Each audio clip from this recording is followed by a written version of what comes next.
try to fly.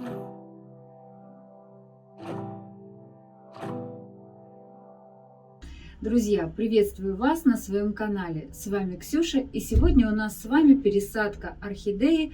Даже две пересадки. Одна в невлагоемкий субстрат, и вторая пересадка это влагоемкий субстрат, но уже более мелкой фракции 12-18. До этого я использовала в своих пересадках и показывала на своем канале пересадку во фракцию орхиаты 18-25.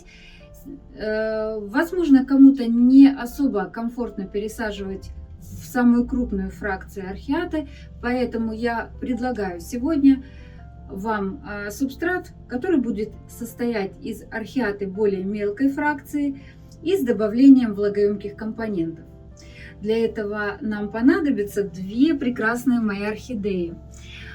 Я уже в одном из видео показывала свою подову.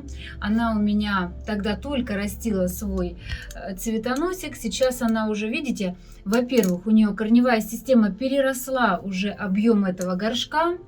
Ее срочно надо пересаживать. Уже корешки просятся в больший объем горшка. Вот у нее уже вот такой огромнейший цветонос с разветвлениями двумя веточек. Бутончики уже совсем скоро раскроются, поэтому надо поторопиться ее пересадить до этого момента. И вторая орхидейка, тоже невероятная красавица, это бабочка Кадиллак, тоже с растущим новым цветоносиком, но он еще только растет, поэтому цветение мы увидим, но чуть позже. Посмотрите на ее корневую систему. Корневая система тоже уже этот объем горшка переросла, поэтому тоже эта весна требует пересадки. Оставлять в этом горшочке ее тоже на целый год до следующей весны нельзя. Обе эти орхидеи у меня сидят в покупном грунте с торфстаканами. И предлагаю все же, давайте уже приступим. Друзья, при съемке предыдущих пересадок я неоднократно показывала, как надо освобождать корневую систему, как надо обрабатывать и в чем замачивать при необходимости. Поэтому не считаю необходимостью повторять и дублировать. Кому интересно, посмотрите предыдущие пересадки. Освобожу я корневую систему обоих орхидеек за кадром и покажу саму пересадочку.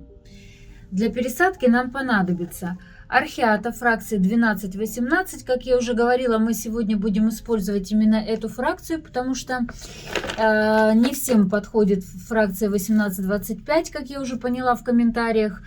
Дальше у нас пларгон. Пларгон мы будем использовать как в состав смеси, так и в качестве дренажа. Серамис. Серамис в крупной фракции. Я его хочу положить совсем немного, но у кого его нет, не беда, можно обойтись и без него. Кокосовые чипсы, древесный уголь и мох новозеландский. Я его уже подготовила, залила водичкой предварительно. Он у меня влажный. Использовать мы его будем для мульчирования. Итак, давайте приступим. Сейчас мы с вами сделаем состав смеси. Для этого мы берем нашу кору. Так, примерно, так как мне надо на один горшочек, много я делать этого состава не буду. Вот, коры я взяла некоторое количество. Сюда добавляем пларгон. Пларгон у нас будет выполнять роль стабилизации субстрата, потому что мы уже используем более мелкой фракции кору для того, чтобы он сохранял особенность хорошо пропускать воздух, чтобы была циркуляция, и со временем, чтобы субстрат не сбивался, не спрессовывался, вот эти вот пларгоновые шарики, они будут способствовать рыхлости грунта.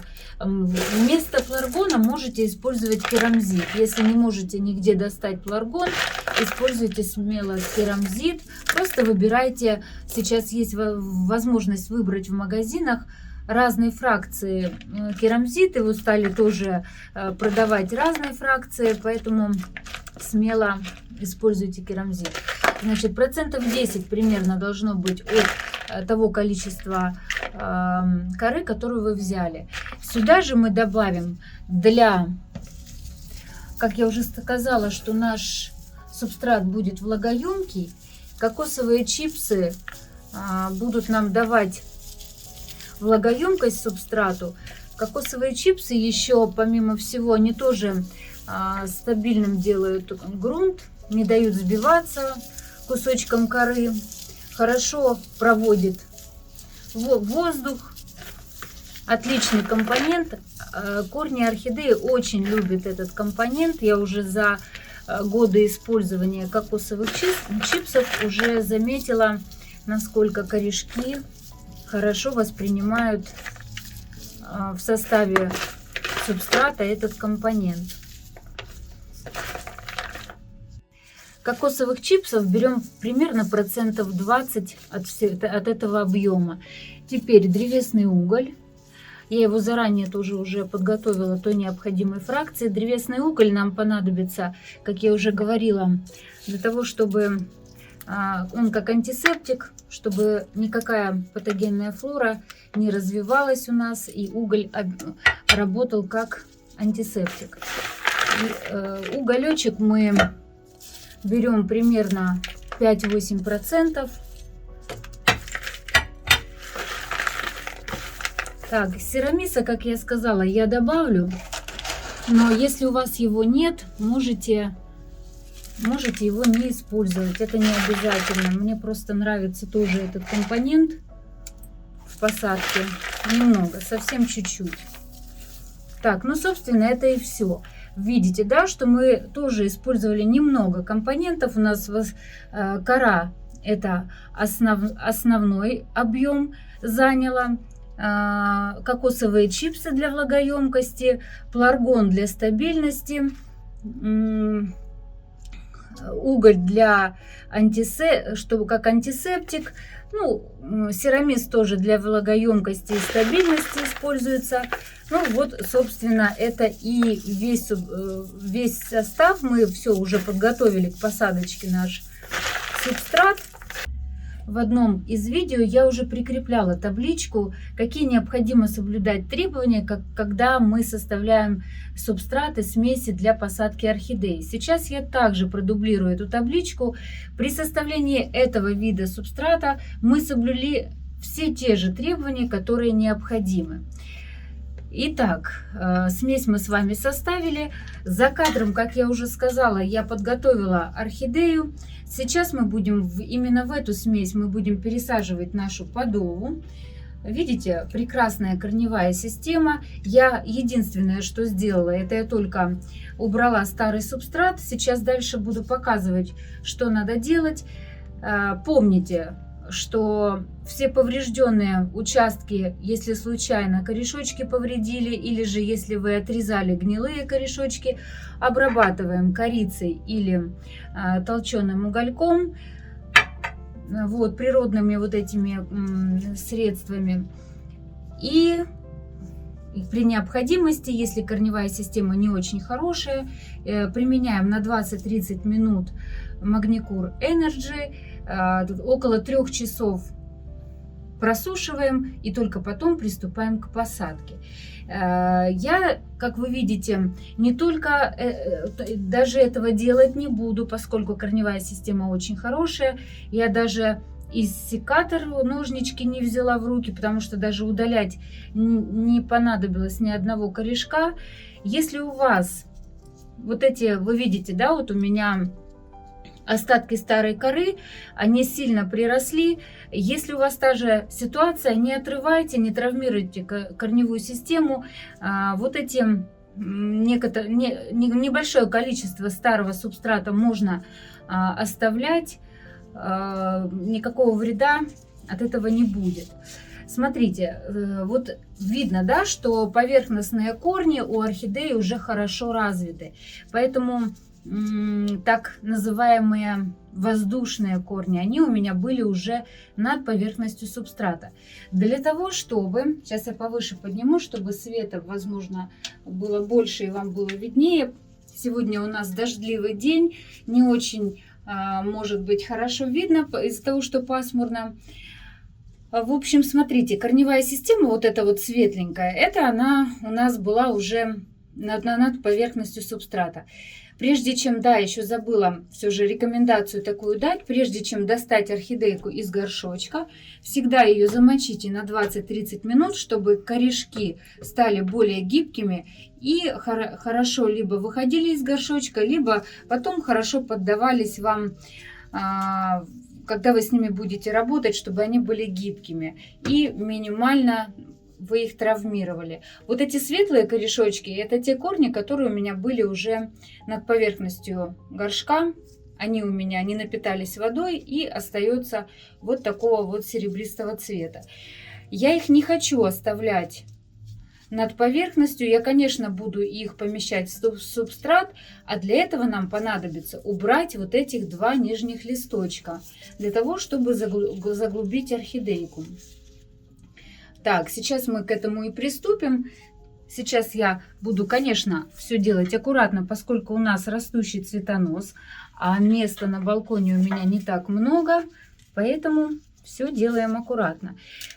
Удалять этот листик можно либо по линии среза, вот таким вот образом. Природный у них срез на листике есть. И вот так потом тянем на себя, чтобы чешуйки по возможности отделились. Если все же при отделении у вас чешуйки остались, пинцетиком доработайте и уберите все оставшиеся чешуйки у шейки. Сейчас я это и сделаю, потому что у меня отделились не все чешуйки. Второй вариант отделения нижнего листика, это можно вот потянуть на себя вот таким образом. И очень часто, вот видите, он отделяется полностью. Я сейчас все же проконтролирую, чтобы ничего не осталось. Ну, совсем, буквально здесь совсем немножко осталось. В общем, я, конечно, уберу. И убираем старые пенечки от прошлого цветения. Вот эти вот уже засохшие цветоносики, которые торчат, мы их тоже убираем, они нам не нужны. Эстетику сохраняем. Я очень люблю аккуратные орхидеи, ухоженные. Нижние листья мы убрали все остатки от листьев, старые пенечки. Вот оставили вот такую чистую шею. И сейчас вот эти места, так как все же у нас листики были зеленые, они же не были сухими, то места вот здесь, вот эти, мы с вами обработаем корицей. Так как они свежие, у нас все же срез, отрыв, срез, не знаю, как правильно сказать. Вот. И чтобы сюда ничего у нас нежелательного, да, вот так, инфекций каких-нибудь или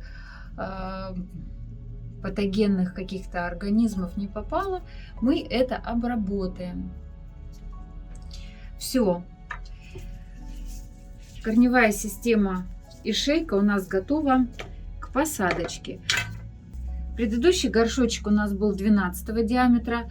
Сейчас я по корневой системе подобрала горшок 15 диаметра. На дно мы кладем керамзит или кларгон в один слой. Я кладу всегда в один слой, потому что горшки всегда подбираю не такие уж и большие, и нет возможности выше выкладывать дренаж.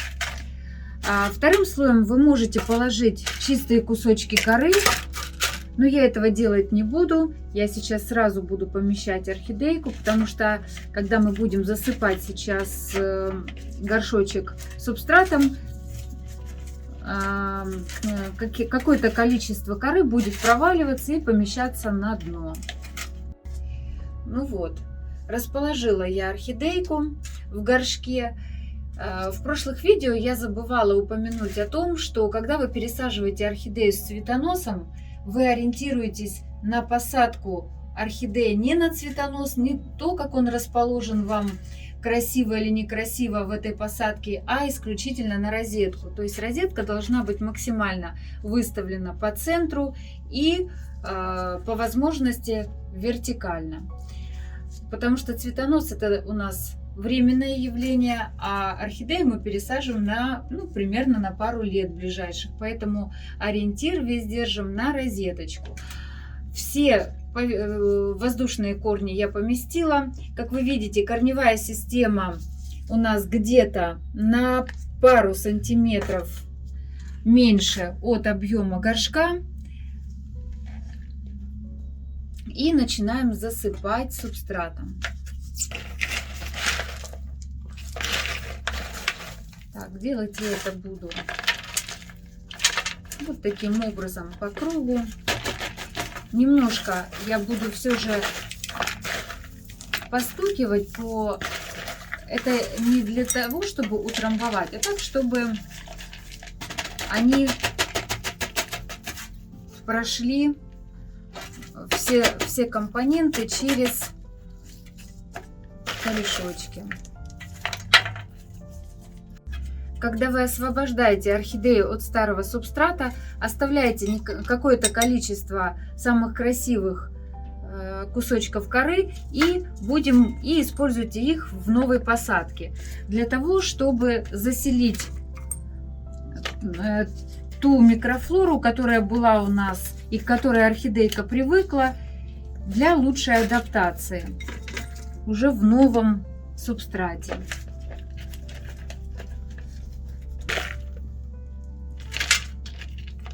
Засыпаем субстрат, не утрамбовывая, оставляя воздушные карманы. Я всегда об этом говорю. Для того, чтобы у нас... Ой, у меня же цветоносик, я забываю, кручу. Для того, чтобы у нас оставался те карманы, которые у нас остаются, это будет для циркуляции воздуха. Уж очень любят орхидейки эти воздушные карманы. Я как-нибудь покажу вам свои пересаженные орхидеи и покажу корешки.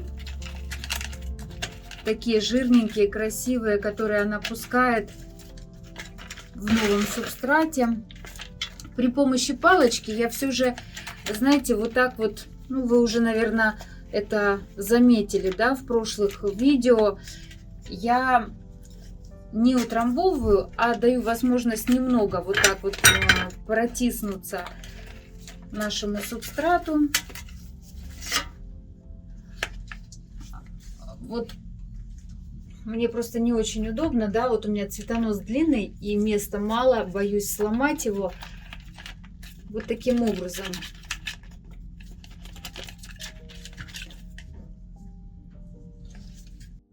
Все, закончила я засыпать субстратом.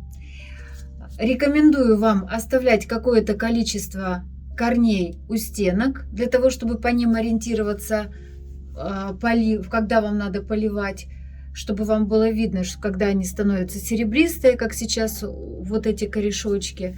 Это для новичков в основном, конечно, рекомендация.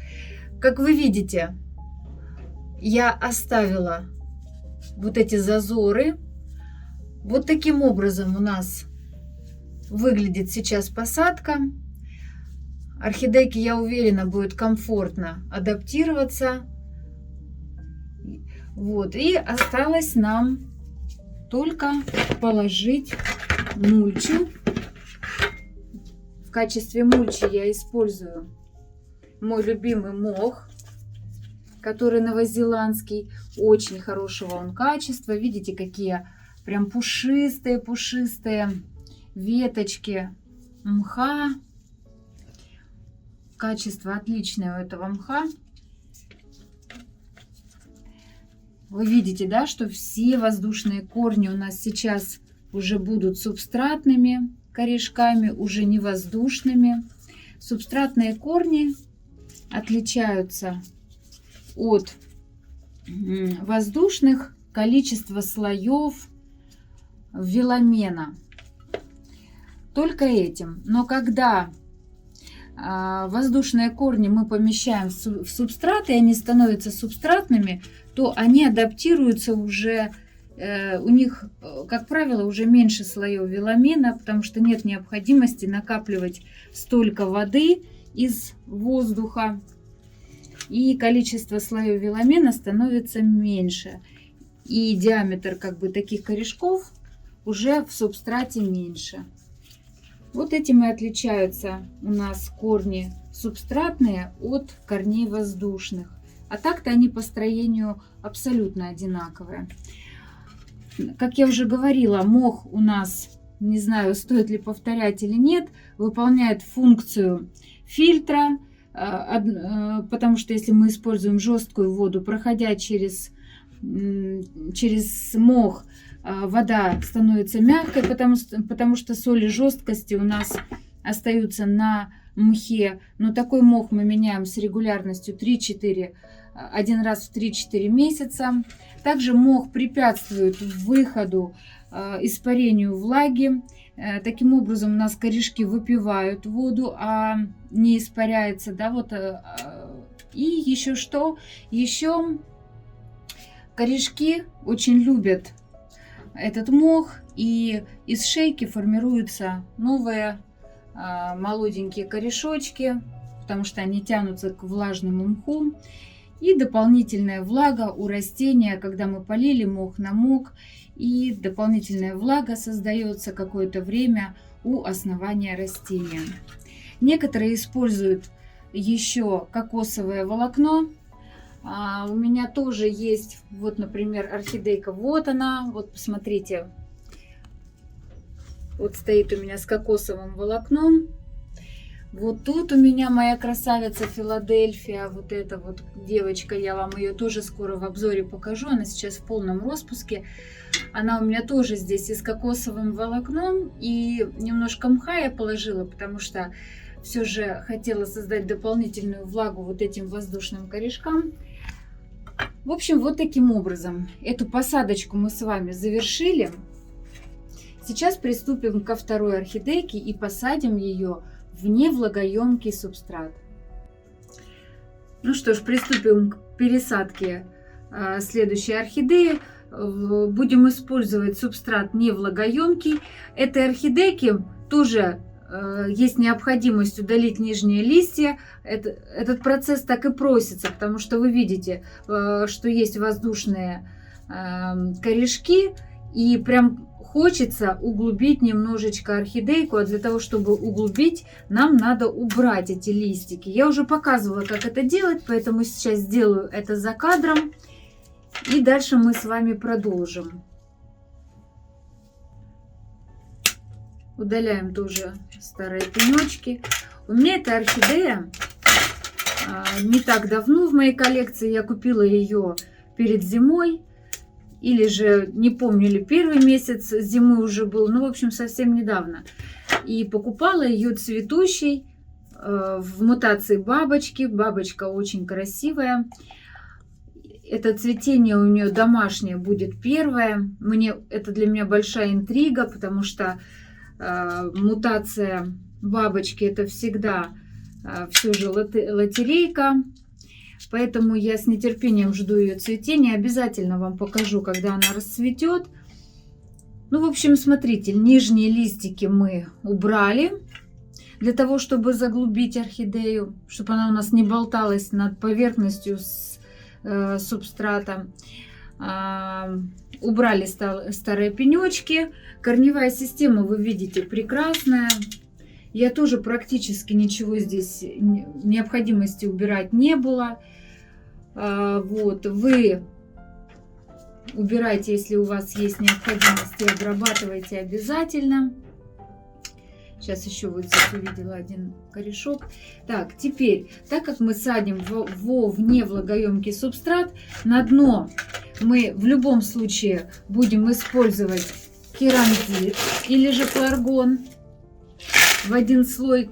Да, я не сказала, горшочек у нас 15 диаметра, сидела она в 12 горшке. За кадром подобрала горшок, чтобы вас не утомлять. процессами, некоторыми самыми простыми. Поэтому, значит, на дно кладем дренаж в один слой.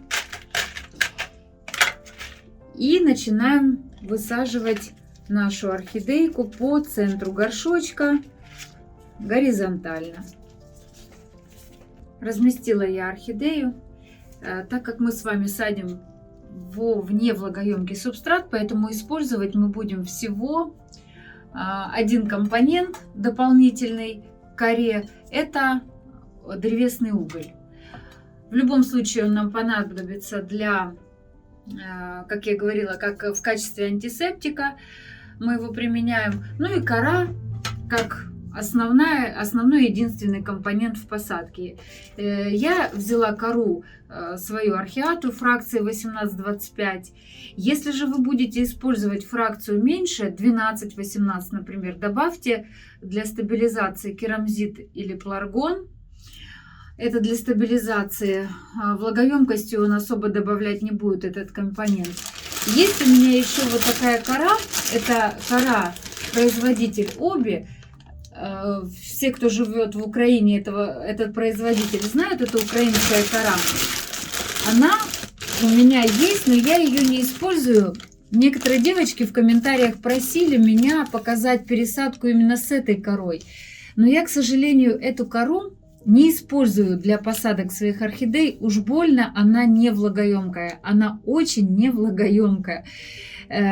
У меня мои условия содержания просто не позволят выращивать орхидейку в такой коре, потому что мне придется очень часто поливать эту орхидею, если я не добавлю даже к этой коре никакого влагоемкого компонента. Но кора сама по себе очень хорошего качества. Из этого мешочка прямо пахнет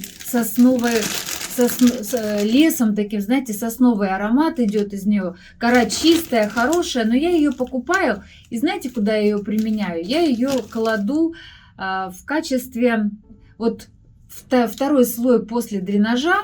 Это у меня бывает, вот я кладу этот слой, если у меня горшочек позволяет, высота горшка, объем горшка позволяет еще положить один слой на дно, я кладу не влагоемкую кору, она достаточно хорошей фракции большой, поэтому вот и куда я ее использую. А так в посадочку не могу ее, к сожалению, взять, но кто хочет, девочки, пожалуйста, используйте эту кору вместо той же орхиаты.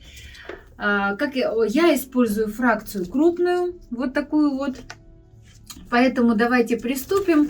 Так как я буду ее единственную использовать, я засыпаю ее вот так вот по кругу, ничего не добавляя более. Конечно, такую посадку я делаю исключительно для вас, чтобы показать. У себя в практике я не практикую такие посадку в такой субстрат, потому что мне надо минимизировать уход в виде полива за своими орхидеями. У меня коллекция большая. И я стараюсь, вернее, я пересаживаю всегда свои орхидеи в влагоемкий субстрат, чтобы поливать не так часто, это первое. А второе, чтобы поливать проливом, потому что у меня нет возможности замачивать такое большое количество моих горшочков.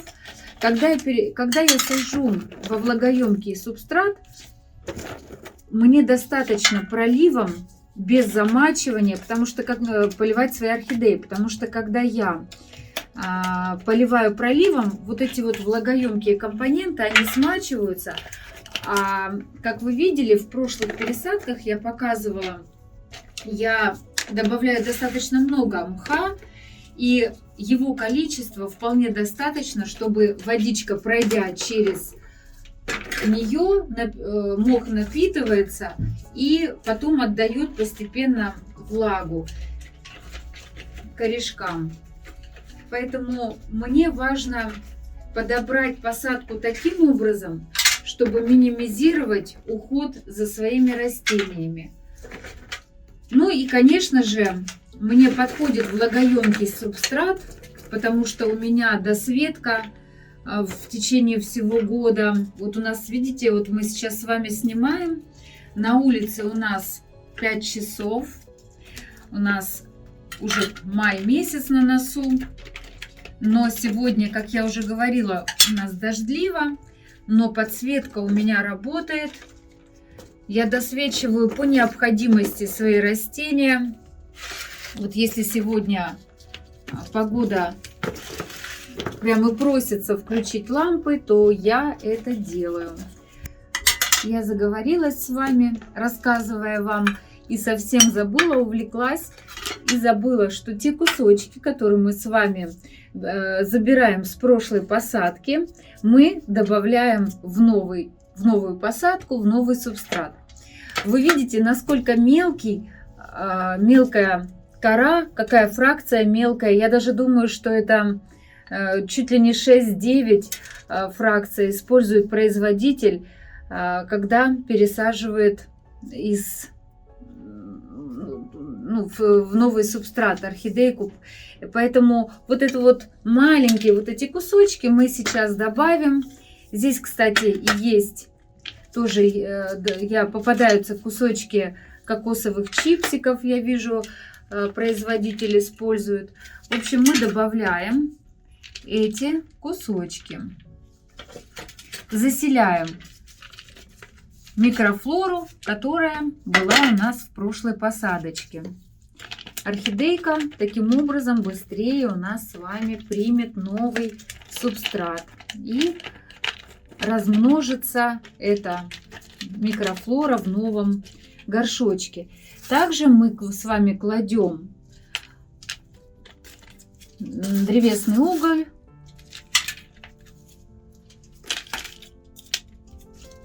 Его вы можете купить, можете, когда у вас костер, там для шашлыков делаете, да, вы можете уже вот эти потом уголечки себе сохранить и использовать потом в посадке. А также они очень свободно, можно их купить сейчас как компонент в цветочных магазинах.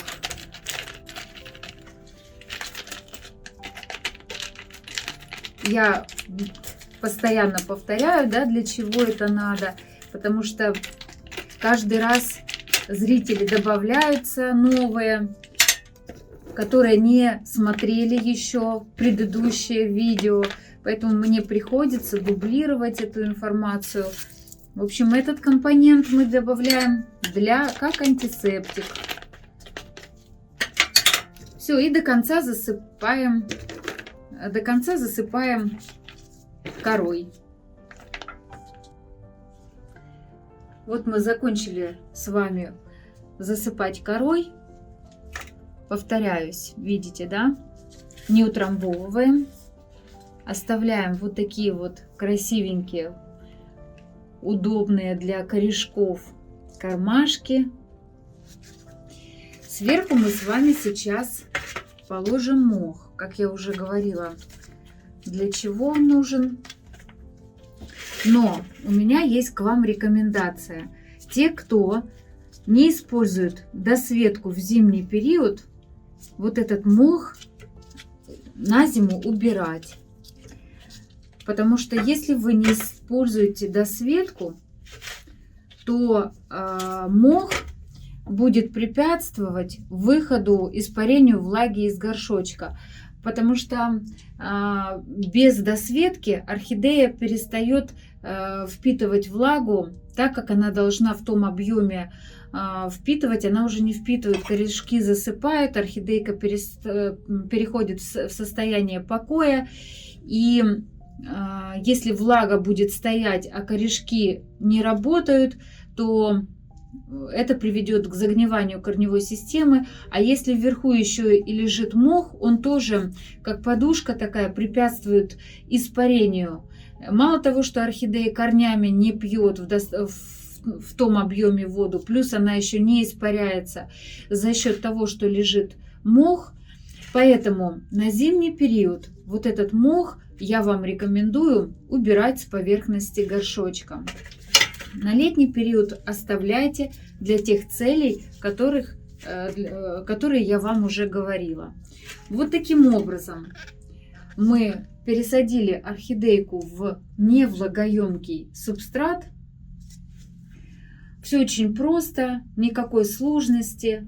Это самая легкая посадка, которая может только быть. Кору вы можете использовать менее влагоемкую, если хотите. Я вам принцип показала. Подбирайте уже ту кору, какая вам нравится. Ну что ж, друзья, мы сегодня с вами успели пересадить 2 орхидеи. Я показала вам 2 вида посадки. Кстати, по поводу полива, первого полива, напоминаю, первый полив мы делаем с вами на следующий день после пересадки. Вот если мы с вами сегодня закончили с вами пересадочку в 5 вечера, я полью свои орхидеи завтра во второй половине дня. За это время, за эти сутки, те травмы, которые были на корешках при пересадке, или же когда мы обрезали корешки, они затянутся. Кора, так как мы использовали сухую кору, она потянет с корешков ту влагу на себя, и корешки будут уже, собственно, нуждаться в поливе, потому что тоже у меня в комментариях девочки спрашивали, мы же замачивали корешки перед тем, как достать орхидею, не рано ли будет следующий полив? Нет, не рано.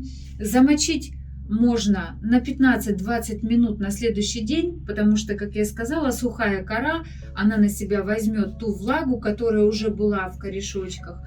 Поэтому смело не бойтесь, вреда вы не принесете таким образом. Вот. Ни в коем случае не слушайте те рекомендации, которые советуют поливать орхидею через 5-7 дней. Это абсолютно неправильный подход. Тем самым вы больше навредите орхидее, и корневая система, это может привести к гибели корневой системы. Поэтому буду заканчивать. Сейчас я все уберу и покажу вам уже результат. Друзья, а наша сегодняшняя встреча подошла к концу. На этом я предлагаю завершить серию пересадок в кору, потому что я вам показала несколько вариантов посадки во влагоемкий субстрат. Сегодня мы с вами пересадили в невлагоемкий. Предлагаю чередовать теперь наши встречи с обзорами моих орхидей, потому что меня об этом просят многие девочки. Делиться красотой, вдохновляться. Если у вас есть еще какие-то пожелания, пишите мне об этом в комментариях. Я все комментарии обязательно читаю. А с вами была Ксюша. До новых встреч и пока. Closer, closer, closer. Closer, closer from the last one.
try to fly.